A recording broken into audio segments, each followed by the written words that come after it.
See, we have got a few more sections to document for recovery. So we would navigate to assessment fluid balance. And we've got 3 eye view bands for recovery. So we have the recovery quick view, we have recovery lines, tubes, drains and devices, and recovery system assessment.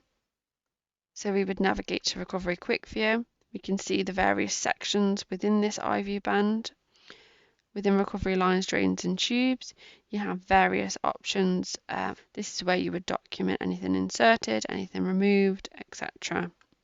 Please note this would only be what was inserted within recovery. Anything inserted in theatres would already have been inserted and documented within the theatre quick view.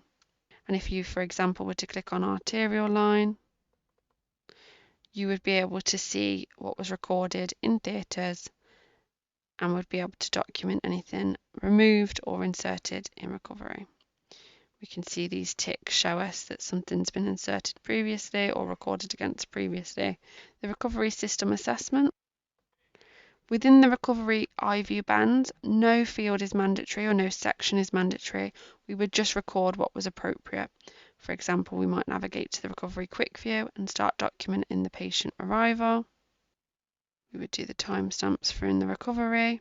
Patient identified by a wristband. We can use the tab button to navigate between the sections. So mode of arrival might be on a bed. Provide a given report. So we might have an anaesthetist giving the report. We might also have a staff member from theatres giving the report. So we could document that information in there and tab. Anaesthesia summary review. Yes, it was online, it was verbal or not given.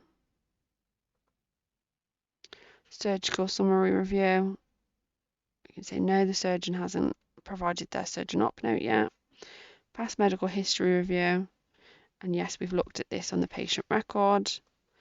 And any handover given by the anaesthetist would also be visual here. So we would see in this section the PACU handover written from the anaesthetist.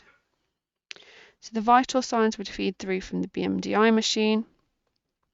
We'd anticipate this would be associated before we would get to this point, but if the device hasn't been associated, it can be associated on this section. We would click on the icon.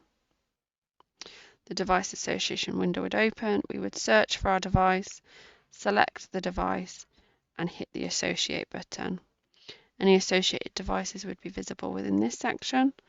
And if when we've finished our case, we need to disassociate it, we would select the device and select the disassociate button.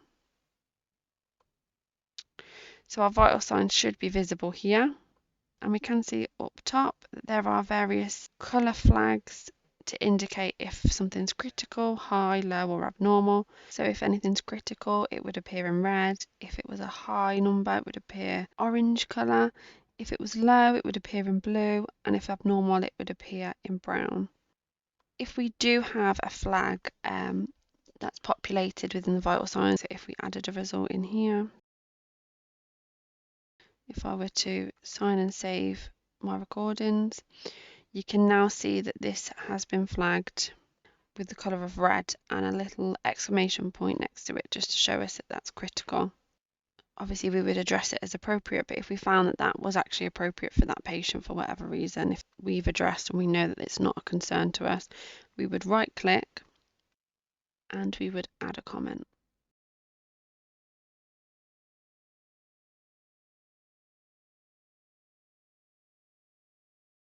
For example, and that just says there is a little note on there, and if we hover over it we can see what the note is.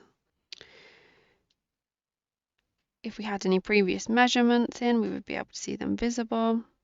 If we needed to document some airway management, we would select the appropriate section. We would double click on the heading to activate it. Patient airway status, patient with support, manual airway management. We might say, oh, we've got a bag valve device and jaw thrust and other. If we hit other, we have a free text field that appears. Then we can tab for the next section, airway toleration. We could say it was poor. Emergency box and algorithm at bedside, we might say yes. Once we've entered all the information that we need to, we would just sign it to say it's been completed, and it would timestamp and save with black writing. So we might move through the sections and document what was appropriate, document any lines, drains or tubes inserted. If we did want to insert, for example, a peripheral IV, we would select peripheral IV. We would select the repeatable group icon. This pop-up window is just asking us to populate a label. The first section on the label is peripheral IV numbers, and we can see within the label that populates this section. The next section, peripheral IV laterality, is related to this box. So if we say left, we can now see that label's changed. We need to select a peripheral IV site, so we might select hand. We can see that the label's updated. And again, we would scroll down and select the catheter type. We might say cannula, and we would select the size. Once we've selected all of the options, our label will have all of the information as appropriate, and we would select OK. We can now see that that label is populated here, and we would double click next to the label to activate the fields underneath. So we can say it's inserted.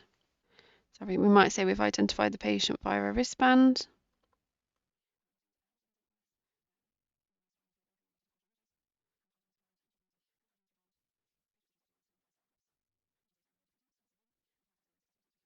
As I mentioned, none of the fields are mandatory. We only enter information as appropriate. And once we've entered all of our information, we would select the sign button. And we would note this information saved because it's changed from purple writing to black writing. And an additional column has appeared for us to document against now. Again, system assessments, we would work through and document anything that's appropriate. So if we needed to document a skin assessment, we would activate the field by clicking on the heading, and then it would activate some of these questions. So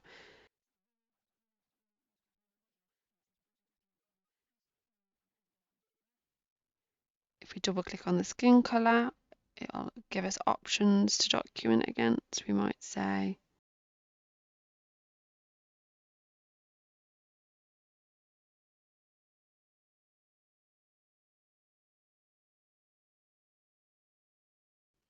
once we've filled out the appropriate fields that we wanted to, we would select the sign button to document.